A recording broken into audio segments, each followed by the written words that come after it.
Hello, మన grandma TV స్వాగతం. ఈరోజు నేను చెప్పబోయేదండి దొండకాయ ఫ్రై. ఫంక్షన్స్లో ఎక్కువగా వేస్తుంటారు, పిల్లలకి చాలా ఇష్టపడతారు. దీనికి కావాల్సిందండి దొండకాయలు ఒక పావు కిలో కానీ 1/2 కిలో మన ఇష్టం అండి. శుభ్రంగా కడిగి 2-3 సార్లు కడిగి రౌండ్గా చిన్న చిన్న ముక్కలు తరుక్కోవాలి.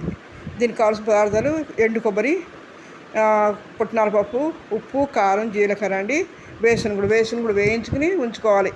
నేను సుమారుగా 3-4 స్పూన్లు వేసాను, కావాలంటే ఇంకా ఎక్కువ వేసుకోవచ్చు. కూరని బట్టి చాలా ఎక్కువ వేసుకుని పిల్లలకి చాలా బాగుంటాయి. బాండీలో నూనె వేసి ఈ ముక్కలు సన్నగా రౌండ్గా తరుక్కుని పలచగా వేసుకోవాలి. వేసుకుని అడికి పైకి నూనె కలిసేట్టు మొత్తం కలుపుకోవాలి. నూనె కూడా ఎక్కువ పట్టదండి, ఎందుకంటే మూత పెట్టి ఆవిరి మీద ఇచ్చేస్తాం కాబట్టి మగ్గుతాయి కాబట్టి ఆవిరి మీద ఎక్కువ నూనె పడదు. నూనె కూడా తక్కువ నేను చెప్పేవన్నీ కూడా నూనె తక్కువ పట్టేవి, తొందరగా అయిపోయాయండి, సింపుల్గా అయిపోతాయి, ఎలాంటి ఇది ఉండదు. ఈ నూనె అది పెట్టిన తర్వాత ఒక 5 నిమిషాల తర్వాత అడికి పైకి బాగా కలపాలి.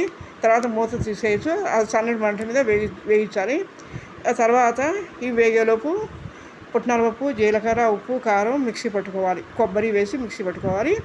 తర్వాత ఈ కూర మగ్గిన తర్వాత బేటగా వేగిన తర్వాత పైన కరివేపాకు, కొబ్బరి, అది కరివేపాకు, వేసిన గుళ్ళు, ఈ మిక్సీ పట్టిన పౌడర్ వేసి అడికి పైకి కలపడం చాలా టేస్టీగా, కమ్మగా, చాలా బాగుంటుంది. లైక్ చేయండి, షేర్ చేయండి, సబ్స్క్రైబ్ చేయండి. మరిన్ని వీడియోస్కి నాకు సహకరించండి. ఓకే, థ్యాంక్ యూ అండి.